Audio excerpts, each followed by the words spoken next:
AS Piano Production. Ashe san maso wani koshin wala ne, na so ta da gaskiya ƙarshe ta yi guduna.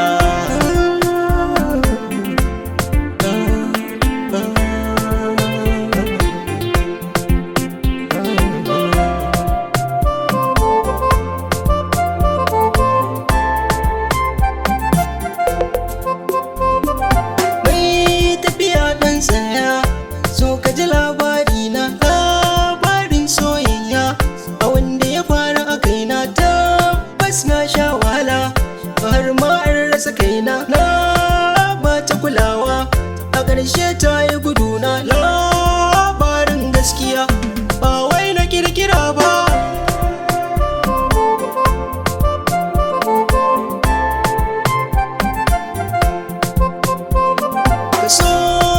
So ka yafi ni kai na shaida ne, in ba a san ka kaji kar da ka je kai zaune, in ka je ka zauna to ka yi kuskure ne, dan za ka yi kuka daga ƙarshe in an guje ne, za ka sha azabar so ko ba kai shiri ba.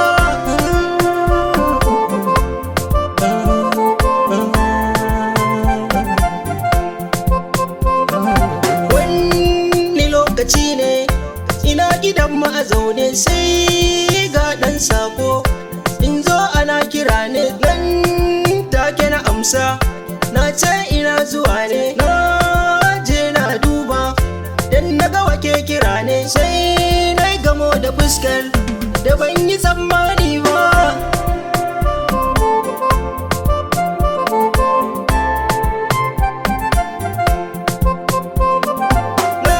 Sallama a gare ta take ta yau amsawa, wani irin kallo ta yi mun take da yau rudewa, ta yi gaisuwa a gare ni irin ta girmamawa, bayan mun gaisa sai ta yi zaunawa, ta ce min in zauna akwai batu ne babba.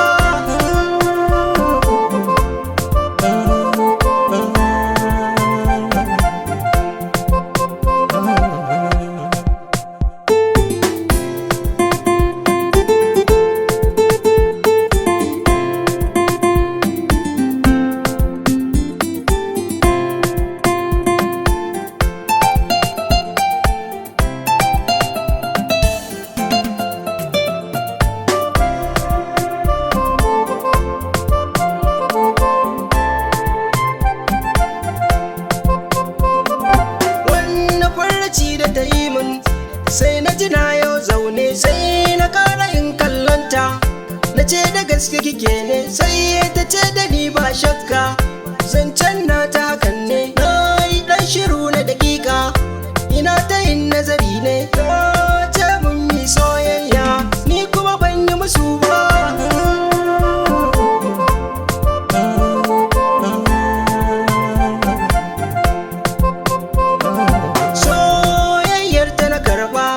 Ko shawara ni ban ba, na so ta da gaskiya ni kuskure na gaban ba, son wanda ya soka wannan ba kuskure ba, shi yasa na aminta da ita ban yi gudu ba, mun shaku da junanmu da mu karfa ma rabe ba.